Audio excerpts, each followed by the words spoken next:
Bon jeudi les pirates, j'espère que vous allez bien, moi ça va bien. Ben, vous savez que l'amour c'est un sentiment évidemment, mais vous savez aussi que c'est dans la tête un cocktail d'émotions et d'hormones assez fabuleux et que si on ne sait pas gérer ce cocktail d'hormones, eh bien ça peut faire exploser. Si vous êtes un couple depuis 5, 10, 15, 20 ans, il est possible que votre conjoint évidemment traverse sa crise existentielle, peut-être que vous sortez aussi de la phase de sécurisation. Bref, si vous êtes ensemble depuis 5, 10, 15, 20 ans, même pendant une crise, on peut gérer cette crise et passer en phase 4. Ça vous demande du travail, ça vous demande d'apprendre comment fonctionne le couple. Si vous avez par hasard jamais travaillé votre couple, eh bien vous avez ici un catalogue de 270 formations en affiché plus un descriptif de cette vidéo, 6 formes de coaching et évidemment vous avez le groupe Facebook des pirates, toujours dans le même lien, des pirates plus avancés que vous qui vous aident à mettre en application ce que vous apprenez dans le fameux coaching et dans les fameuses formations et bien sûr toujours dans le même lien, le canal Telegram toute la journée pour que vous mettiez en place les formations et les coachings.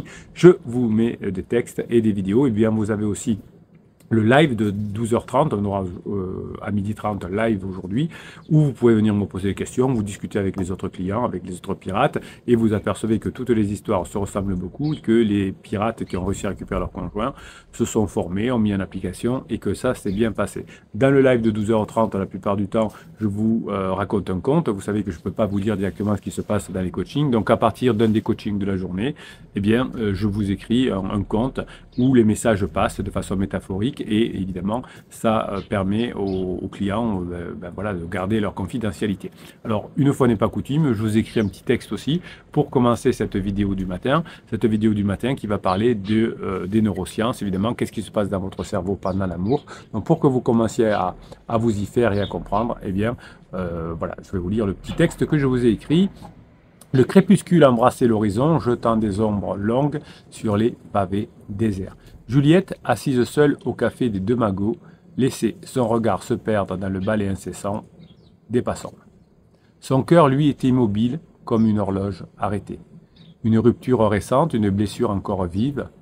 L'amour, pensait-elle, avec un mélange de mélancolie et de cynisme, l'amour, c'est une vaste supercherie.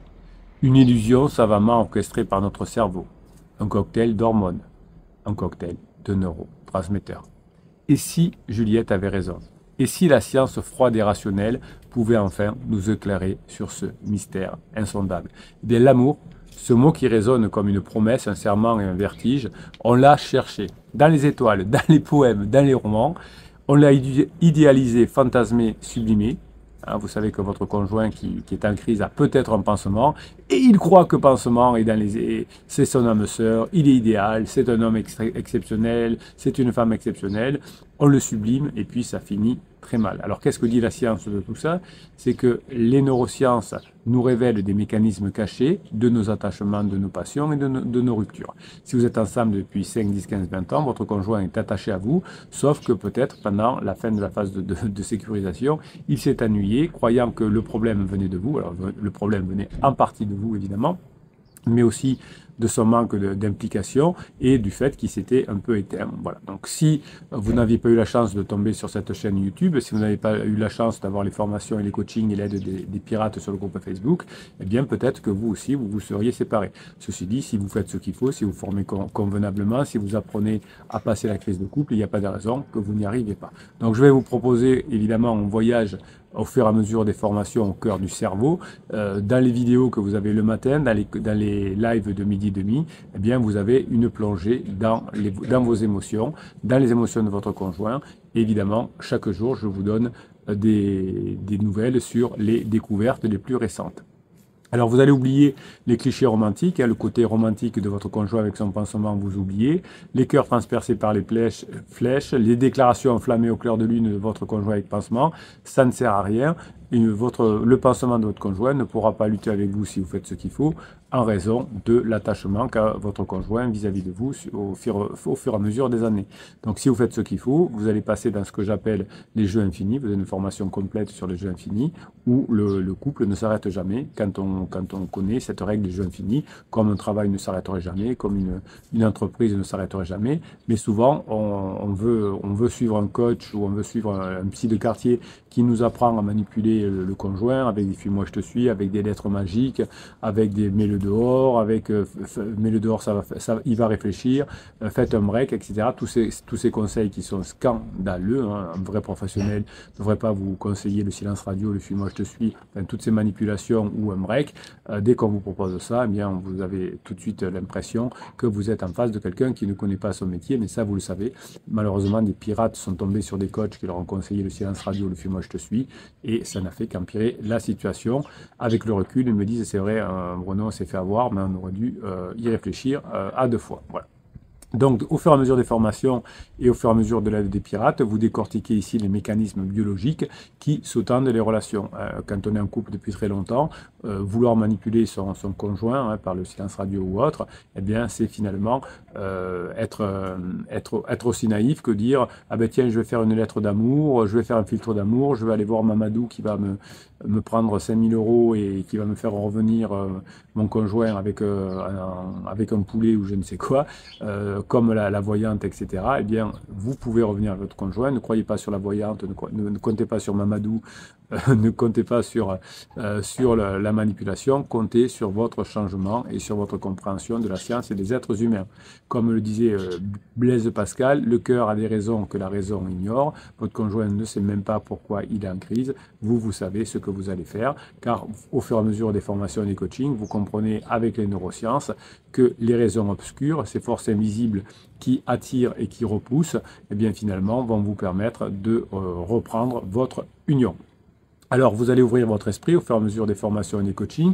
Vous allez vous laisser guider à travers les dédales du cerveau amoureux. Et au bout du chemin, hein, vous aurez la nouvelle compétence. Comment passer en phase 4 ? Eh bien, votre relation et votre relation amoureuse avec votre conjoint va être beaucoup plus importante que ce que l'on a imaginé.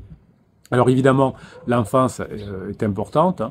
Si votre conjoint a souffert pendant l'enfance, eh bien, il y aura une empreinte, l'enfance est une terre fertile où sèment les graines de votre vie affective. Donc, si votre conjoint a été abîmé pendant toute l'enfance, eh bien, peut-être qu'aujourd'hui, il est abîmé aussi par ce qu'il ressent. En tout cas, vous devez savoir que l'enfance est un terrain fertile pour l'avenir. Si vous arrivez à sauver votre couple, eh bien vos enfants auront une vision totalement différente de la vie, puisque vos enfants qui auront vu les parents se déchirer et se séparer auront une vision qu'ils vont reproduire avec une plus grande probabilité plus tard.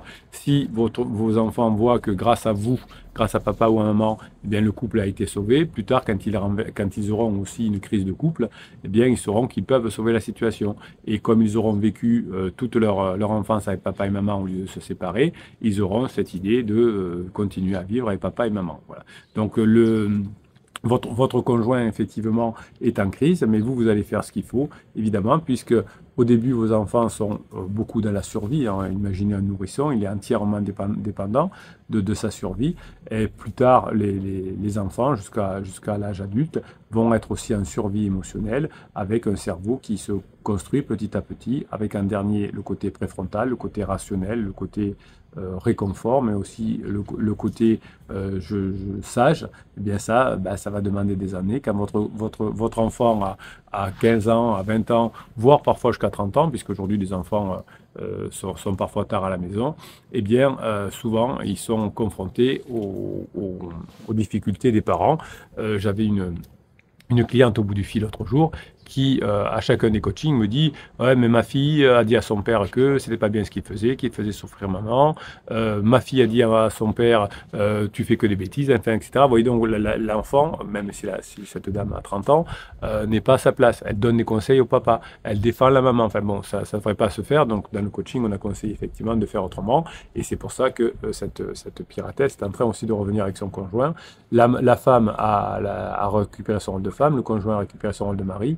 Et les enfants ont récupéré, même le plus grand qui a 30 ans, la plus grande qui a 30 ans, ont pu retrouver leur rôle dans la famille.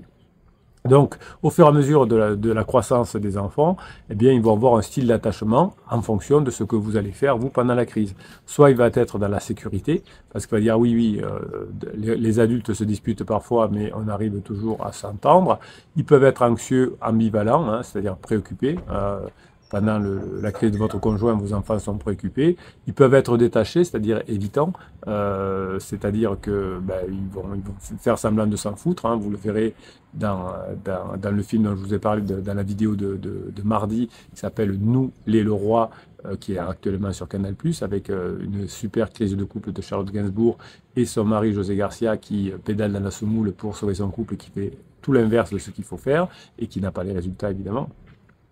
Ou alors, il peut être craintif, évitant, hein, avec le côté désorganisé. Vous avez une formation complète sur l'attachement. Eh bien, votre conjoint, pendant sa crise, il va retrouver finalement ces attachements qui sont en difficulté. Votre conjoint est attaché à vous, mais peut-être qu'il va essayer d'être évitant. Il ne va pas vous répondre au téléphone. Peut-être qu'il va être anxieux, ambivalent, qui va péter des câbles, comme on dit. Ou peut-être qu'il va être craintif, évitant par rapport à vous. Donc voilà, en tout cas, les blessures de l'enfance qui sont là, qui sont présentes, vont entraîner des styles d'attachement, qui ne vont pas être super importants.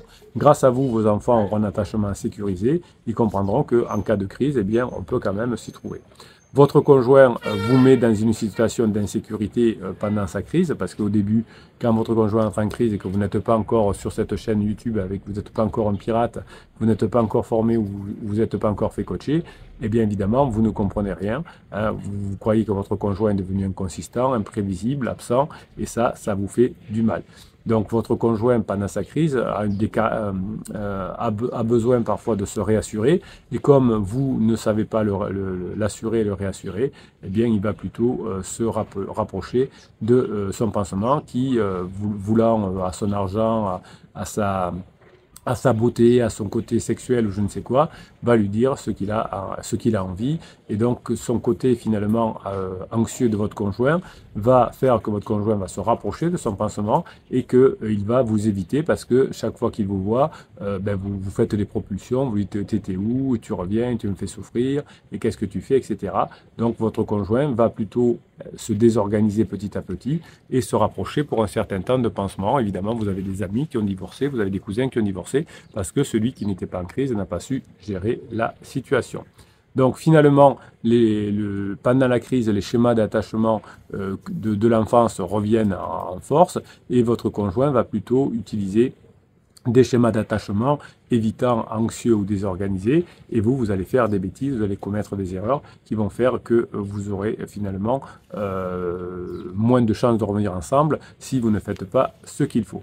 Ce qui se passe chez vous, c'est que pendant que votre conjoint fait sa crise et se rapproche d'un pansement parce que vous le saoulez, eh bien vous développez un attachement qu'on appelle anxieux également. Vous avez peur, vous voyez, quand vous êtes un nouveau pirate, vous écrivez beaucoup sur les groupes Facebook et on vous tire les oreilles en disant ça va pas, j'ai peur, j'ai peur, j'ai peur. Eh bien, vous cherchez constamment de la proximité, vous cherchez en permanence, au début, quand vous n'êtes pas encore des pirates, la validation de votre partenaire, parce que, et ça se comprend, vous avez une peur constante de perdre votre partenaire. Eh bien, plus vous serez anxieux, plus votre partenaire aura un attachement évitant et s'éloignera de vous, mettra une distance émotionnelle. Donc, ce que vous apprenez dans les formations, c'est d'avoir le bon comportement qui va être marqué non plus par des conflits et non plus par une difficulté à gérer les émotions, mais par une maîtrise de vous-même. Évidemment, votre conjoint va croire qu'il a eu un coup de foudre pour son pansement, puisque son pansement va lui apporter les besoins que vous ne savez pas lui apporter pour l'instant. Eh bien, votre conjoint, il va s'imaginer finalement être amoureux de son pansement, parce que pendant la phase de lune de miel, eh bien, votre conjoint est à l'image d'un orchestre symphonique où chaque instrument va jouer un rôle important.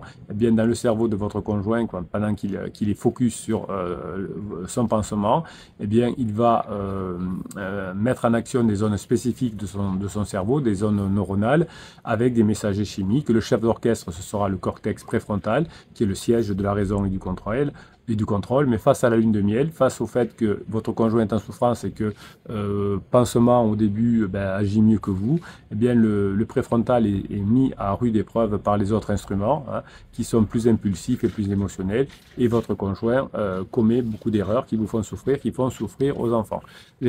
Pendant que votre conjoint est accro à son pansement, eh bien son amygdale, qui est la gardienne des émotions et qui notamment gère les peurs, face à l'inconnu, face à la nouveauté, eh bien l'amygdale de votre conjoint qui est en forme d'amande a tendance à s'emballer et elle va déclencher des réactions de, comment dirais-je, de manque par rapport au pansement, d'où les textos, et des réactions de stress et d'anxiété vis-à-vis de vous chaque fois que vous mettez un coup de pression. Donc ensuite, plus tard, évidemment, à la fin de la lune de miel, eh bien, il y aura moins ce stress et cette anxiété vis-à-vis de vous, mais votre conjoint aura été en grande souffrance et aura des rebonds aussi à ce moment-là, parce que, comme pour la drogue, eh bien, quand on s'arrête, bien, souvent, il y a des rebonds. Votre conjoint, pendant toute sa crise de couple, a des problèmes avec son hippocampe, qui est le gardien des souvenirs. Eh bien, cet hippocampe qui fonctionne mal, votre conjoint se rappelle pendant un certain moment que des mauvais moments avec vous et que des bons moments avec pansement, jusqu'à ce que vous ayez changé grâce aux formations et au coaching, que vous sachiez maintenant agir. Eh bien, finalement, votre conjoint va ensuite se souvenir des mauvais détails avec pansement, des mauvais souvenirs avec pansement, et se rappellera des nouveaux souvenirs que vous allez créer maintenant à partir de maintenant, parce que vous aurez appris comment ça fonctionne. Donc il y a beaucoup de messagers chimiques dans la relation amoureuse, hein, avec la dopamine, l'hormone du plaisir, qui procure cette sensation d'euphorie, d'excitation vers pansement au départ, la noradrénaline qui met en état d'alerte et d'excitation vers pansement, la sérotonine qui régule l'humeur et le bien-être, et surtout l'ocytocine, qui est une hormone de l'attachement. Donc, tout ça est perturbé quand votre conjoint est en crise. Heureusement, vous avez l'attachement, et tous ces messagers chimiques qui viennent se perturber au moment de la rencontre de pansement, mais aussi pendant certainement une crise existentielle de votre conjoint, parce que si votre conjoint a la trentaine ou la quarantaine, il y a souvent une crise existentielle qui va traîner par là. Eh bien, tout ça va faire que votre conjoint va être perturbé. La dopamine va le pousser à rechercher la proximité de pansement, la noradrénaline va le mettre dans un état d'excitation et d'attention, et la sérotonine va lui donner un sentiment de bien-être, de sérénité quand il va avoir pansement, et ce manque d'ocytocine et de sérotonine quand il est avec vous parce que vous le saoulez de son point de vue, bien fait que finalement votre lien affectif va se dégrader. Vous voyez que ces messages chimiques évidemment sont importants. Le cerveau amoureux, c'est pas et le couple, c'est pas un long fleuve tranquille, vous l'avez compris. Il y a des conflits qui naissent au fur et à mesure du couple. Eh bien, vous vous êtes mis en couple, mais vous n'avez pas eu l'occasion d'apprendre comment fonctionne un couple avec les différentes phases, lune de miel, sécurisation, phase d'exploration et phase 4, la phase de grande intimité.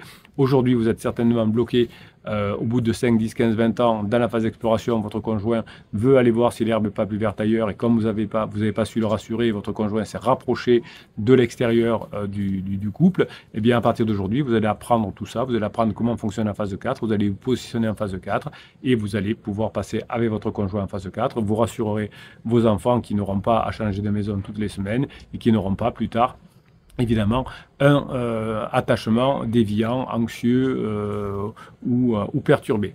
Voilà mes pirates adorés, vous savez que vous avez le marché en main, vous savez que vous auriez pu effectivement vous séparer ou divorcer si vous n'aviez pas eu la chance de tomber sur ces formations et sur ces coachings. Vous avez aussi la chance d'avoir les pirates plus avancés que vous qui vont vous aider à mettre en application tout ça. On ne lâche rien, c'est normal de traverser une crise de couple quand on est ensemble depuis 5 ans, 10 ans, 15 ans, 20 ans.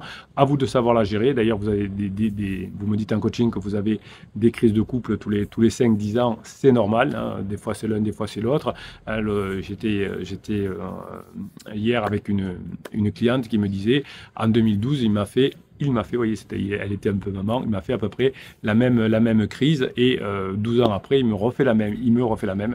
Donc on s'est aperçu effectivement que la femme était aussi la mère de son mari, et que régulièrement il avait besoin de s'émanciper. Donc là, ça fait un déclic chez ma cliente qui va récupérer la situation aussi, mais sans les coachings, évidemment, on n'aurait pas eu ce déclic de savoir, mais c'est vrai que je me comporte comme une maman. Voilà. Alors au début, c'est un peu violent parce que vous dites, purée, mais pourquoi je ne l'ai pas su avant? Pourquoi j'étais assez bête pour ne pas le voir? Pourquoi je ne me suis pas bien fait conseiller avant? Mais une fois que vous avez le déclic, ensuite, c'est la voie royale. Voilà mes pirates adorés, je vous kiffe et je vous kiffe grave. On se retrouve à 12h30 sur le live. Vous pourrez poser toutes les questions et discuter avec les autres pirates. Eh bien, merci pour ce que vous êtes. Je vous kiffe et je vous kiffe grave, et surtout, passez la journée que vous méritez.